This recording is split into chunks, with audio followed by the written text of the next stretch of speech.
नमस्कार दोस्तों। हमने कल बात की थी TS01 उसके जो प्रीवियस ईयर क्वेश्चन पेपर्स हैं उसमें से मैं पिछली बार भी जब मैंने किया था कि मैंने एक क्वेश्चन पेपर को अच्छे से करवाया था और बाकियों का हिंट दे दिया था कि आप कैसे जो जो कॉमन है तो वो भी मैं बताता जाऊंगा कि कौन कौन से क्वेश्चंस कॉमन है, लेकिन आपको आइडिया मिल जाएगा जब मैं बाकी क्वेश्चन दूसरे ईयर्स के जो क्वेश्चन है वो दिखाऊंगा। लेकिन एक क्वेश्चन पेपर हम पूरा कर लेते हैं, इससे क्या है कि एक बेसिक आइडिया पूरे के पूरे जितने यूनिट्स हैं उसका आ जाता है सबके दिमाग में। ठीक है, तो सबसे पहला जो हमने कल सवाल कर लिया था वो था कि डिफाइन टूरिज्म और discuss the importance of tourism as a social phenomenon. ये कल खत्म हो गया था पहला सवाल। दूसरा सवाल जून 2023 का ये क्वेश्चन पेपर है। What do you understand by tourism system? Tourism system क्या है? ये पूरा जो टूरिज्म का पर्यटन का जो सिस्टम है या जो ये जो पर्यटन की प्रणाली है, ये प्रणाली कैसे चलती है, कि ये क्या है, इसका क्या मतलब क्या है इस प्रणाली का। तो टूरिज्म सिस्टम का डेफिनेशन लिखना है कब, तो tourism system is a group of inter related, interdependent and interacting three basic elements. तो टूरिज्म सिस्टम क्या है? सिंपल चीज याद रखिए, जब भी ये सवाल आए टूरिज्म सिस्टम यानी पूरे पर्यटन का जो पर्यटन प्रणाली जो है वो तीन एलिमेंट्स पे आधारित है, तीन खास चीजों पे आधारित है। लेकिन किस तरीके से आधारित है? पहली, वो इंटर रिलेटेड है, एक दूसरे से जुड़ी हुई है कि कुछ ना कुछ एक दूसरे के साथ उसका कनेक्शन है। दूसरा इंटर डिपेंडेंट है कि एक दूसरे के ऊपर आधारित है, वो इस पर निर्भर करता है, एक चीज दूसरे पे निर्भर करती है, दूसरी चीज तीसरे पे निर्भर करती है, इस तरीके से है। और तीसरा है इंटर एक्टिंग, यहाँ पे एक दूसरे के साथ मिलकर काम करने वाली, यानी कि आपस में वो मिलकर काम करती है। जो तीन एलिमेंट्स हैं वो तीनों एलिमेंट्स एक दूसरे के साथ जुड़ी हुई हैं, एक दूसरे के ऊपर आधारित हैं और एक दूसरे के ऊपर मतलब निर्भर करती हैं। और तीसरा है एक दूसरे के साथ कहीं ना कहीं मिलकर काम करती हैं। ठीक है, तो ये तीन बेसिक एलिमेंट्स क्या है? पहला, किसी भी पर्यटन प्रणाली में पहली जो चीज होगी वो क्या होगी? पर्यटक, क्योंकि बिना पर्यटक के तो पर्यटन हो नहीं सकता। तो टूरिस्ट पहली एलिमेंट है, टूरिस्ट। आपको इजी पड़ गया बिल्कुल समझने में। ठीक है, सेकंड एलिमेंट क्या है? Geographical elements. अब दूसरा है भौगोलिक चीजें जो जुड़ी हुई हैं टूरिज्म के साथ या पर्यटन के साथ में। पर्यटन होगा तो भूगोल तो आएगा, क्योंकि पर्यटन तभी होता है जब आप दूसरी जगह जाते हैं तो हर जगह का भूगोल वहां पे आपको समझ में आता है कि इस जगह का भूगोल ऐसा ऐसा है, तो ये भूगोल जरूर आपको काम में आएगा। तो भौगोलिक चीजें कैसी चीजें? ट्रैवलर जनरेटिंग रीजन, ऐसी जगह हैं जो कि ट्रैवलर को जनरेट करती है, यानी जहां से आपका टूरिस्ट पैदा होता है। ये मतलब पैदा मतलब एज इफ जन्म नहीं लेता है, मतलब कि कथित तौर पे जिसे कह सकते हैं कि एक टूरिस्ट जहां से ज्यादा चलना शुरू करता है अपने डेस्टिनेशन की तरफ। यानी एज इफ समझ लो कि अगर आगरा है तो किसी दूसरे कोई ऐसा मुल्क होगा या कोई ऐसी जगह होगी खासकर जिन्हें आगरा के ऊपर बहुत ज़्यादा, ताजमहल के ऊपर बहुत ज़्यादा उनका फोकस होगा या उनकी डिपेंडेंसी होगी कि मुझे यहाँ जाना है। तो वो वहाँ से आप बता सकते हैं वो जो जगह है वो टूरिस्ट जनरेट करती है आगरा के लिए या ताजमहल के लिए। तो ये जो टूरिस्ट जनरेटिंग रीजन यानी एक जगह जहाँ से टूरिस्ट पैदा होता है या टूरिस्ट आते हैं जिस जगह से, यानी भौगोलिक जगह, ये पहली हो गई। दूसरा टूरिस्ट डेस्टिनेशन रीजन, यानी टूरिस्ट जहां पहुंचता है, यानी एक हो गया टूरिस्ट जहां से चला जनरेट हुआ और दूसरा टूरिस्ट जहां पहुंचा। बड़ा सिंपल है। टूरिस्ट डेस्टिनेशन मतलब आपका लक्ष्य या आपकी मंजिल, आप जहां पहुंचना चाहते हैं, टूरिस्ट जहां पहुंचना चाहते हैं, दूसरा डेस्टिनेशन रीजन। और तीसरा टूरिस्ट ट्रांजिट रीजन।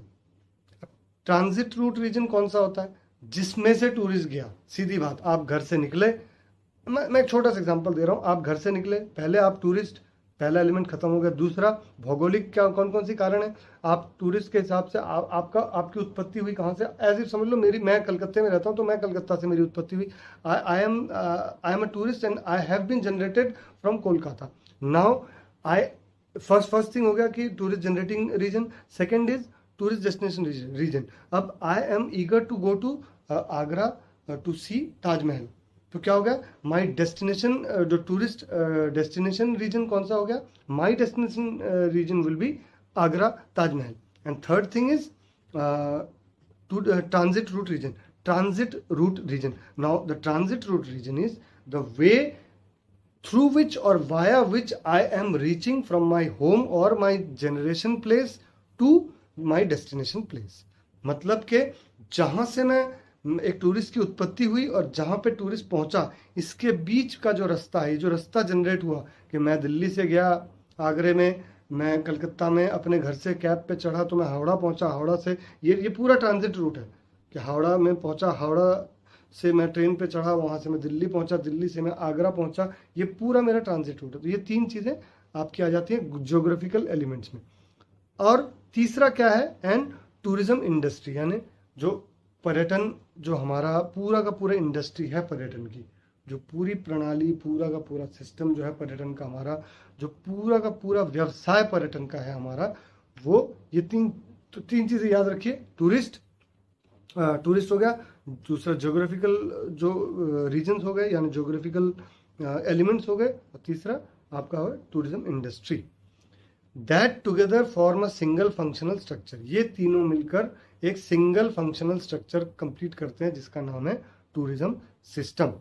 तो tourism is an open system because it interacts with the external environment and is influenced and responds to the changes in environment। अब tourism एक ओपन सिस्टम है, टूरिज्म एक close system नहीं है। क्यों? क्योंकि ये पूरे के पूरे पर्यावरण के साथ में इंटरैक्ट करता है, यानी जब आप कहीं जाते हैं तो आप बिल्कुल भी कहीं छुपते छुपाते बक्से के अंदर नहीं जा सकते हैं। आपको घर से निकलना होगा, आपको 10 गाड़ियों में चढ़ना होगा, फ्लाइट में चढ़ना होगा, हर चीज़ में आप कहीं ना कहीं पर्यावरण के टच में आ रहे हैं।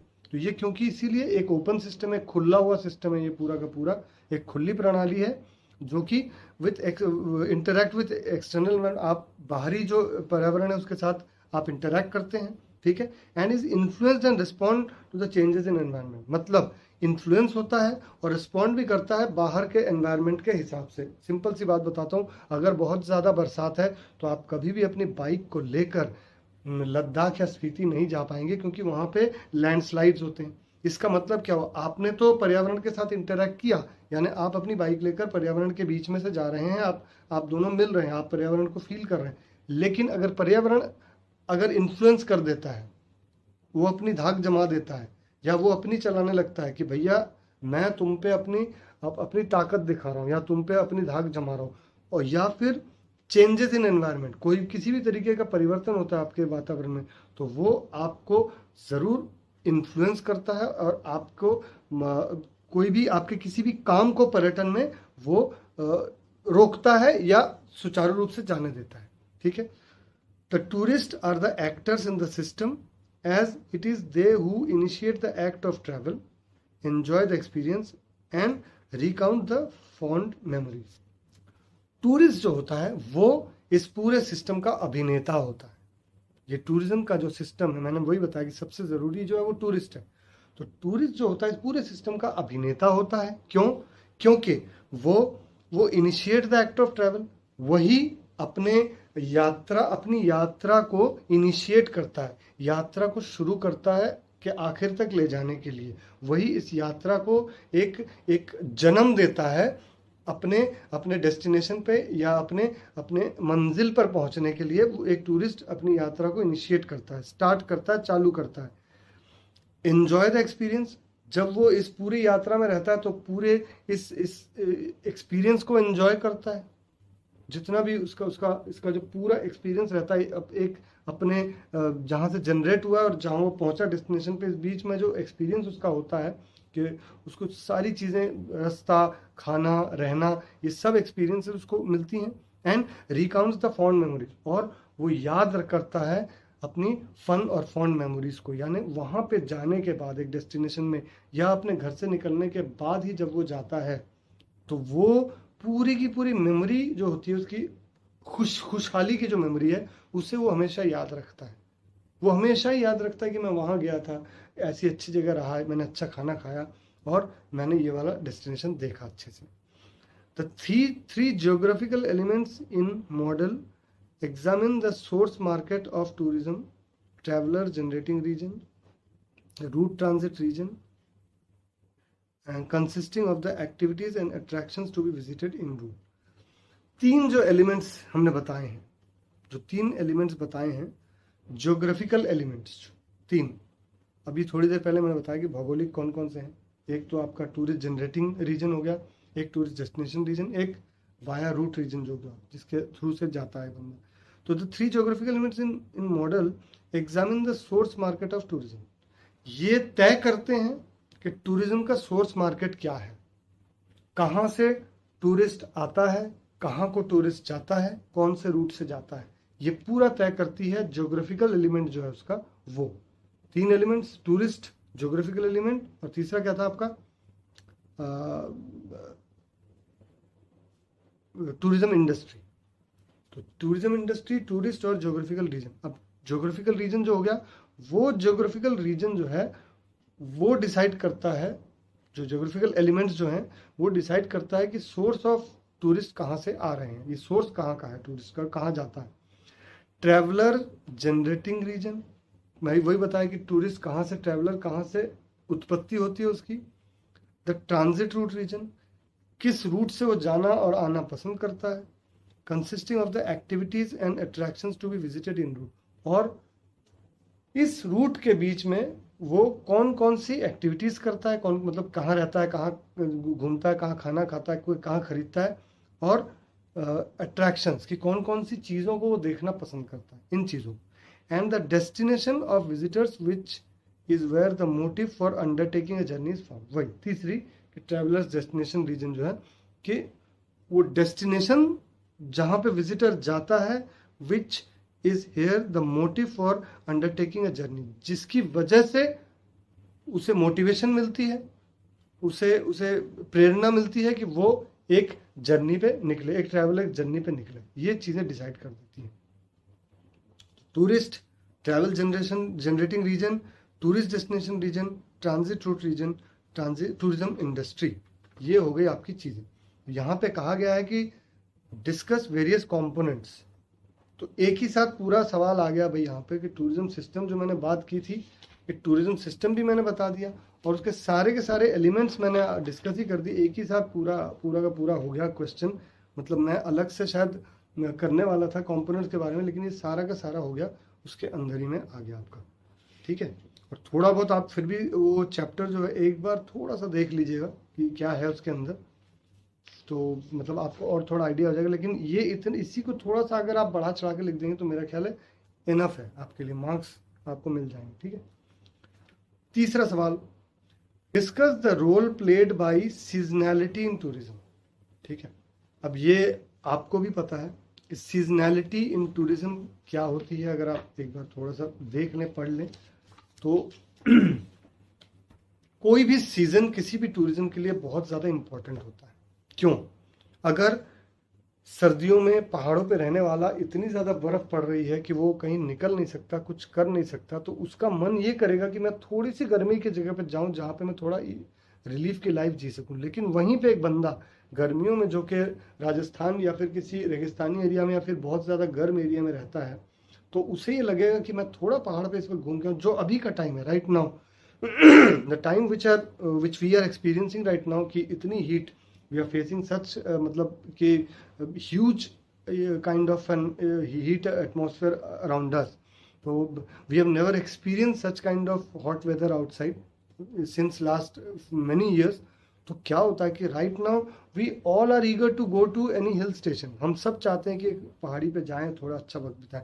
तो ये सीजनैलिटी डिपेंड करती है। सीजनैलिटी, यहाँ का जो सीजन है उसने ये मेरे मन में मोटिव पैदा किया कि मैं अपने घर से ठंडी की जगह जाऊँ। ये मैं सिर्फ डिस्कस कर रहा हूँ, ये मैं आपको भी बता नहीं रहा हूँ, तो मैं सिर्फ समझा रहा हूँ आपको। तो discuss the role played by seasonality in tourism, substantiate your answer with the help of suitable examples. अब देखिए, मैंने तो ऐसे ही छोटा एग्जाम्पल दे भी दिया है। ठीक है, तो हम बात कर रहे थे सीजनैलिटी इन टूरिज्म, सवाल था। ठीक है, और दूसरा है कि substantiate your answer with the help of suitable example. Seasonality tourism में क्या मायने रखती है, कि मौसम, अलग अलग तरीके के मौसम क्या मायने रखते हैं आपके पर्यटन में। और दूसरा, अब कुछ सटीक उदाहरण देकर इसको प्रूव करिए आप। ठीक है, तो पहले हम लोग थोड़ा सा सीजनैलिटी पे आ जाते हैं कि सीजनैलिटी एंड टूरिज्म क्या है। Different seasons and climates have a deep impact on travel and tourism, जो मैं थोड़ी देर पहले बता रहा था कि अलग अलग क्लाइमेट जो है, अलग अलग तरीके का जो सीजन्स होते हैं, क्लाइमेट्स होता है, वो एक बहुत, और जो उसका एक बहुत बड़ा डीप इम्पैक्ट होता है, उसका एक बहुत ही गहरा असर पड़ता है ट्रैवल और टूरिज्म के ऊपर। पूरी दुनिया में ऐसा होता है, पूरी दुनिया में।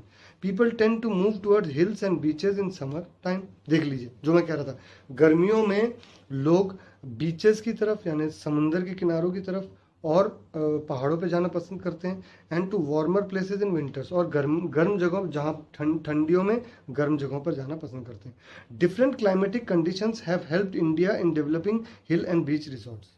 अब देखिए इंडिया में क्योंकि अलग अलग तरीके के सीजन्स हैं, सभी को पता है, आप सभी को पता है, गर्मी है, सर्दी है, बारिश है, तो सावन, क्या कहते हैं, पतझड़, सब कुछ है। तो क्या होता है कि इसकी वजह से इंडिया के अलग अलग क्लाइमेटिक कंडीशंस की वजह से एक चीज़ बहुत अच्छी हुई है कि हम लोगों ने हिल रिजॉर्ट बनाए, पहाड़ों पे हिल रिजॉर्ट्स बने हैं और समंदर के किनारे बीच रिजॉर्ट्स बने हैं। The peak tourist season is October to March with December having most tourist visit. तो टूरिस्ट विजिट किसी भी कंट्री में सबसे पीक, सबसे ज़्यादा समय पे जब होती है वो है अक्टूबर से मार्च के बीच में, ठीक है, अक्टूबर से मार्च के बीच में होती है।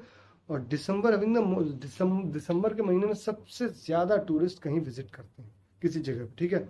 अब एक छोटा सा मैं आपको बता दूं, आपका टेबल है, वो टेबल मैं आपको एक बार थोड़ा सा फिर भी दिखा दूंगा, वो टेबल की एक फ़ोटो मैं एक बार डाल दूंगा इसमें। तो वो ऐसा है कि मतलब मूवमेंट ऑफ पीपल का एक टेबल यहाँ पे दिया, अगर आपको याद रह जाए तो बड़ा अच्छा हो जाए, और ना याद रहे तो फिर मैं क्या बोलूँ, बट मैं कोशिश करता हूँ आपको एक बार वो टेबल दिखाने की, ठीक है। तो आप लोग एक बार देख लो, मैं उसको थोड़ा सा आपको दिखा देता हूँ टेबल कैसा है वो। यहाँ पे आप देख सकते हो कि जो टेबल है उसमें मूवमेंट ऑफ पीपल दिखाया हुआ है कि ओरिजिन कहाँ से हुआ, हॉटर एरियाज, तो वहाँ से कहाँ पे ओरिजिन हॉटर वेदर, वहाँ से कहाँ डेस्टिनेशन आप देखो कूल वेदर की तरफ, ठीक है।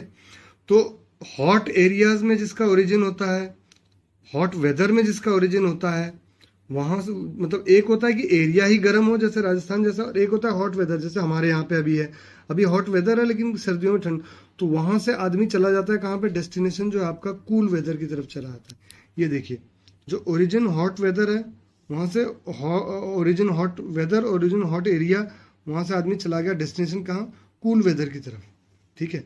अब देखिए विंटर स्पोर्ट्स में क्या होता है, जो विंटर के स्पोर्ट्स होते हैं, ठंडियों में जो स्पोर्ट्स खेले जाते हैं, उसमें आप देखिए हॉट वेदर में एक इंसान है, वहाँ से वो चला गया प्लेजेंट वेदर में, वहाँ से वो चला गया विंटर में। अच्छा, यहाँ से एक आदमी चला गया कोल्ड वेदर में, ठीक है, और यहाँ हॉट से डायरेक्ट वो चला गया कोल्ड वेदर। अब आदमी यानी कि हॉट वेदर से प्लेजेंट वेदर से फिर विंटर जा सकता है, या हॉट वेदर से डायरेक्ट कूल वेदर में जा सकता है, वहाँ से कोल्ड वेदर में जा सकता है। तो ये अगर हो सके तो आप लोग थोड़ा सा इसको देख लीजिएगा, अगर आपको लगे कि आप लोग थोड़ा इसको बना सकते हैं, वहाँ पे मार्क्स ज़्यादा मिल सकते हैं। तो हम अब बात करते हैं सीजनैलिटी के बारे में। तो फेस्टिवल सीजन जो होता है हम लोगों का, फेस्टिवल सीजन जो रहता है आमतौर पे हार्वेस्टिंग टाइम, यानी जब फसल काटी जाती है, बहुत पवित्र माना जाता है कुछ राज्यों में, ये बहुत बड़े स्वरूप में मनाया जाता है इसको। तो harvesting time is an agricultural season, is always a moment of enjoyment and celebration. ये बहुत सी जगहों पे एंजॉयमेंट और सेलिब्रेट किया जाता है, इसको मनाया जाता है, आदमी मज़े करता है, आनंद करता है, which results in many festivals during harvest. तो ये फसल कटाई के समय काफ़ी सारे फेस्टिवल्स अलग अलग जगहों पे होते हैं। पोंगल ऑफ तमिलनाडु, तमिलनाडु में पोंगल होता है। ओणम इन केरला, केरला में ओणम होता है। पोष इन शांति निकेतन, मतलब हमारे वेस्ट बंगाल में पोष, हम लोग पोष माघ बोलते, पोष का महीना बोलते हैं, ठीक है। तो आर सम एग्जाम्पल्स, ये कुछ उदाहरण है जो कि आप देंगे, जैसे कहा था कि कुछ उदाहरण दीजिए कि सीजनैलिटी के, ये है आपके एग्जाम, ठीक है। Several other festivals related to history and religion are also being celebrated all over India. अब देखिए काफ़ी सारी ऐतिहासिक भी ऐसी सीजन हैं, ऐतिहासिक कुछ मोमेंट्स हैं जिनको कि सेलिब्रेट किया जाता है पूरे इंडिया में, ठीक है, एज अ सीजन उसको, कि वो साल या वो महीना या वो कुछ दिन। एंड रिलीजन, कुछ जाति धर्म, जैसे मैं बंगाली हूँ तो हमारे यहाँ दुर्गा पूजा करीब 10 दिन तक सेलिब्रेट की जाती है। जैसे आप दिवाली देख लें, दिल्ली में बहुत बड़े तौर पे मनाई जाती है। आप गणपति जी की पूजा देख लें, मुंबई में बहुत बड़े स्केल पे मनाई जाती है। तो ये सब सीजनैलिटी है, सीजन के हिसाब से आते हैं, कुछ ना कुछ कारण या कुछ ना कुछ वजह रहती है इनकी। These festivals are great tourist attractions and are publicised to attract more and more of them. तो ये जो होते हैं सीजन वाले, जो ये फेस्टिवल्स जो होते हैं, ये टूरिस्ट के लिए बहुत बड़ा आकर्षण होते हैं, और इनको बहुत ज़्यादा पब्लिसिटी इसलिए की जाती है ताकि ज़्यादा से ज़्यादा टूरिस्ट को बुलाया जा सके। अब मेजरमेंट ऑफ सीजनैलिटी, जो हम सीजनैलिटी के बारे में बता रहे थे, इसकी इसका माप कैसे होगा, इसका नाप कैसे लिया जाए, ठीक है।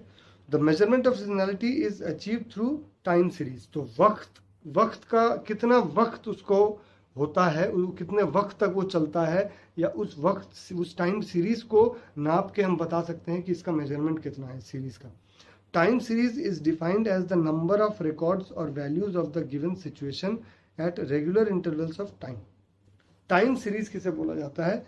As the number of records और values of a given situation. किसी भी एक गिवन सिचुएशन, या फिर समझ लो किसी भी एक गिवन फेस्टिवल को जब एक आप पकड़ लेते हैं कि एक फेस्टिवल आपने पकड़ लिया, ठीक है, at regular interval of time. कितने रेगुलर इंटरवल ऑफ टाइम में वो हो रहा है, यानी एक साल में, अगले साल फिर आ रहा है, अगले साल फिर आ रहा है। ये जो आपको टाइम दे दिया है कि चलो ये जो है टाइम आपका अप्रैल में मार्च महीने में फसल की कटाई होगी, अप्रैल में फसल की कटाई होगी, ये हर साल आता है, कितने दिनों के लिए आता है, कौन कौन से राज्य में आता है, ये किस किस टाइम पे आता है, ये चीज़ें आपका जो है टाइम सीरीज को डिफाइन कर देती हैं, ठीक है। इट हैज़ 4 कंपोनेंट्स, के 4 कंपोनेंट्स भी हैं।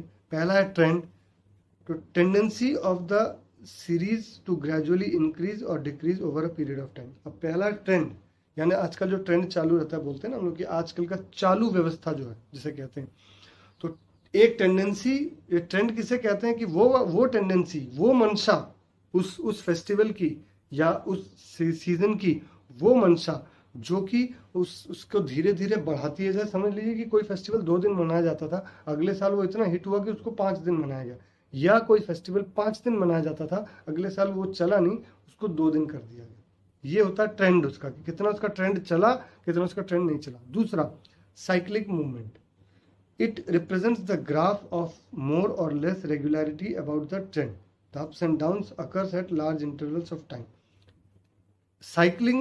साइक्लिक मूवमेंट किसको कहते हैं? ये वो वाला ग्राफ है उस फेस्टिवल का या उस सीजन का जो साल में हर साल घूम घूम कर कितनी बार आता है, कितने सालों में आता है, और इसका बढ़ना या कम होना एक लंबे अंतराल के बाद ही देखा। समझ लीजिए 10 साल का देखते हैं पहले रिकॉर्ड, तभी इसको डिसाइड किया जाता है कि ये बढ़ रहा है या कम हो रहा है, लंबा अंतराल लिया जाता है। तीसरा, seasonal movement, it represents the fluctuation in the series eight regular intervals of time in year. अब सीजनल मूवमेंट जो होता है, यानी विशेष विशेष जो ऋतुओं हैं, ऋतुओं के हिसाब से जो चलन जिसको कहते हैं, वो represent the fluctuation in the series. ये जो पूरी सीरीज है, एक सीजन में जो पूरी सीरीज होती है एक फेस्टिवल की, उसमें फ्लक्चुएशंस क्या क्या आती हैं, कब कम हो रहा है, कि आज इस साल 2 आदमी या 10 आदमी कम आए, अगले साल 5 आदमी ज़्यादा आ गए। तो ये जो फ्लक्चुएशन होती है ऊपर नीचे, और रेगुलर इंटरवल पे, कि हर एक साल में या हर 6 महीने में इसको नोटिस किया जाता है कि क्या हो रहा है, ऐसा क्यों हो रहा है, ये चीज़। इर्रेगुलर फ्लक्चुएशन, ठीक है, the fluctuations that are not governed by any law regulatory. अब इर्रेगुलर फ्लक्चुएशन किसे बोलते हैं? जिससे कि कोई हिसाब जिसका रखा नहीं जाता है, वो होती हैं नहीं होती हैं उसके बारे में हिसाब कोई रहता नहीं, लेकिन लोगों को पता है कि हाँ हुई है ऐसी चीज़। अब है क्लाइमेट, सीजनैलिटी में आ जाती है climate. Climate is the average condition that are expected at a certain place over a number of years. Climate किसे कहते हैं? एक एवरेज कंडीशन, एक मतलब मोटा मोटी जिसे कहते हैं ना हम, कि ठीक ठाक जो एक कंडीशन होती है एक जगह की, जो हालात होते हैं उस जगह के, किसी भी राज्य के, किसी भी प्रदेश के, किसी भी जगह का जो नॉर्मल हालात होते हैं, that are expected at a certain place over a number of year. उस खास जगह में हर साल, समझ लीजिए आज मैं बैठा हूँ, आज यहाँ पे गर्मी पड़ी, ठीक आज से 1 साल बाद फिर गर्मी आएगी, फिर 1 साल बाद फिर गर्मी आएगी, फिर 1 साल, ऐसा कभी नहीं होगा यहाँ पे आज से 3 साल बाद ठंडी आ जाएगी, पॉसिबल नहीं है, यहाँ गर्मी ही आएगी। तो उसे ही कहते हैं क्लाइमेट। ये एवरेज है यहाँ का एक मीडियम, यहाँ का एक वो है, एवरेज क्लाइमेट है, एक एवरेज कंडीशन है यहाँ की, ठीक है, स्थिति है, परिस्थिति है, जो कि हर साल घूमकर आती रहेगी। The difference between season and climate is that season changes with 4 different periods in a year, but climate does not change for a longer time period. Season और क्लाइमेट में क्या अंतर है? सीजन जो है वो 4 बार पूरे साल में चेंज हो जाता है, 4 अंतरालों में चेंज होता है, ठीक है। 12 महीने, 3 3 3 3 ऐसे बढ़ गए 4 महीने। But climate does not change, लेकिन क्लाइमेट जो है वो कभी भी चेंज नहीं होता। सीजन आपका चेंज हो जाएगा, लेकिन क्लाइमेट जैसा है वैसा ही रहेगा फॉर लॉन्गर टाइम पीरियड, लंबे समय के लिए रहता है। अब सीजनैलिटी इन टूरिज्म जिसकी बात कर रहे थे, जो सवाल था हमारा, discuss the role played by seasonality in tourism. The definition is a temporal imbalance in the phenomenon of tourism which may be expressed in terms of dimensions of such elements as number of visitors, expenditure of visitors, traffic on highways and other forms of transportation employed and admissions to attractions। Seasonality in tourism को कैसे मापा जाता है, इसको कैसे तय किया जाता है कि what is the seasonality in tourism. The definition is a temporal imbalance in the phenomenon of tourism. ठीक है, ये एक टेम्पोरल जिसको बोलते हैं सबसे ऊंचाई पर बैठा हुआ जो इम्बैलेंस है, एक कभी इसका पलड़ा इधर रहता है, कभी उधर रहता है पलड़ा। ठीक है, वो है द फिनोमिनन, जो टूरिज्म का जो पूरा फिनोमिनन है उसके अंदर, which may be expressed in terms of dimensions of such element. यहाँ पे कैसे इसको डिफाइन किया जा सकता है कि कुछ एलिमेंट्स बताए गए हैं यहाँ पे, जिनके आधार पर आप सीजनैलिटी इन टूरिज्म को तय कर सकते। सीजनैलिटी टूरिज्म में क्या क्या काम करती है, कैसे इफेक्ट करती है। पहला, नंबर ऑफ विजिटर्स, एक जगह पे कितने लोग आए, ये सीजनैलिटी पे बहुत ज्यादा, सीजनैलिटी डिपेंड करता है इस पे कि क्यों अपने घर से वो चले सीजन की वजह से, और क्यों इस जगह पे आए क्योंकि यहाँ का सीजन अच्छा था इसलिए आए, क्यों तो कितने विजिटर्स आए यानी कितने टूरिस्ट लोग वहाँ पहुंचे। एक्सपेंडिचर, कितना पैसा खर्चा किया उन्होंने। अगर सीजन पसंद आया तो हो सकता है कि ज़्यादा पैसा खर्चा करें। अगर लोग जाते हैं कहीं पे तो गर्म जगह पे ठंडी चीज़ें पीते हैं वहाँ पे जाके, बेशक आप ठंड से आए हैं गर्मी में गए लेकिन आप जूस ठंडा ही पीते हैं, तो कितना खर्चा कर रहा है उसके ऊपर। ट्रैफिक ऑन हाईवे, हाईवे पे कौन से सीजन में कितनी ज़्यादा ट्रैफिक है, ये भी सीजनैलिटी ही तय करती है कि बहुत ज़्यादा बारिश जब होती है तब गाड़ियाँ हाईवे पे नहीं चलती है, कम हो जाती है। दैट मीन्स सीजनैलिटी इफेक्ट करती है टूरिज्म को। And other forms of transportation, दूसरे जो ट्रांसपोर्टेशन है, फ्लाइट हो गई, ट्रेन हो गई, इनके बारे में भी। एम्प्लॉयमेंट, कितने लोगों को काम मिला, एज इफ एक जगह पे how many people are being employed, not directly, indirectly भी मैं बता रहा हूँ कि जैसे कुछ लोग ऑटो रिक्शा चलाते हैं, पैदल रिक्शा जो खींचने वाली साइकिल रिक्शा चलाते हैं, तो if the season supports this people then if it is pleasant, tourists are going to come and they are getting employed, they are getting money from them. But if tourists are not visiting that destination, they remain unemployed. ठीक है, तो employment अगर ज्यादा है तो season effect करता है। And admission to attraction, वहां पे जो अट्रैक्शन, आकर्षण है उस डेस्टिनेशन के, वहां पे कितने लोग आ रहे हैं और घुस रहे हैं, एडमिशन ले रहे हैं, इन द सेंस कि वो लोग आके उस जगह को देख रहे हैं, वहां पे अंदर जा रहे हैं या उस डेस्टिनेशन का मजा ले रहे हैं। Seasonality is a characteristic of time series in which the data experiences regular and predictable changes that recur every year. तो seasonality एक ऐसा चारित्रिक गुण है, कैरेक्टरिस्टिक है ऑफ टाइम सीरीज, समय का, पूरे समय का एक ऐसा चारित्रिक गुण है इन विच द डेटा एक्सपीरियंसेस, जो डेटा लिया जाता है सीजनैलिटी का, जो उसका जो हिसाब जो रखा जाता है पूरा उसका, वो हिसाब किस हिसाब से आता है, रेगुलर एंड प्रेडिक्टेबल चेंजेस, कि आप सीजनैलिटी का हिसाब किस तरीके, एक ऐसा चरित्र है उसका कि आप हर साल हिसाब लगा पाएंगे। इस साल आगरा में 20 लाख कस्टमर आए थे, ट्रैवलर्स आए थे, तो अगले साल भी आगरा में 19 से 20 के बीच में या 20 से 21 के बीच में आएंगे। ये हिसाब आप उसको रियकर एवरी ईयर, कि हर साल 19 या 20 ही होता है। ऐसा कभी नहीं होगा कि आगरे में आज अगर 20 लाख लोग आए तो कल अगले साल वहां पे 1 लाख ही लोग आएंगे, ऐसा नहीं होगा। ये आपका हमेशा ये सीजनैलिटी का कैरेक्टरिस्टिक्स है। कॉजेज ऑफ सीजनैलिटी, अब है कारण क्या है सीजनैलिटी के, जियोग्राफिकल रीजंस, वही मैंने बताया कि भौगोलिक कारण है उसके। इंस्टीट्यूशनल रीजंस के कोई भी एक इंस्टीट्यूशन जो होता है वहां पे एक संस्था उसका कारण, एक संस्थापक कारण जो भी होता है वो भी बहुत जरूरी है, जिसके अंडर में आता है हॉलीडेज, छुट्टियां, पब्लिक और रिलीजियस इवेंट्स, यानी एक तो लोगों का नॉर्मल जो इवेंट हो गया, ठीक है, और दूसरा रिलीजियस, जो हमारे जातिगत, जो हमारे जातियों के अलग अलग धर्मों के जो रीजंस है, कारण है। यानी अगर ईद में कोई मक्का मदीना जाते हैं जैसे दुर्गा पूजा में लोग कोलकाता आते हैं, ठीक उसी तरह गणपति पूजा में लोग मुंबई जाते हैं, तो वो रीजंस होती हैं। सोशल फैक्टर, सामाजिक कुछ कारण होते हैं जिनकी वजह से भी लोग सीजनैलिटी इफेक्ट करता है टूरिज्म पे। Seasonal movement can be calculated as the percentage ratio of the average value of the given situation. तो सीजनल मूवमेंट को कैसे आप कैलकुलेट कर सकते हैं? सीजनल मूवमेंट होता है कि सीजन के हिसाब से मूवमेंट को आप कैसे कैलकुलेट कर सकते हैं, कैसे उसका मूल्यांकन कर सकते हैं?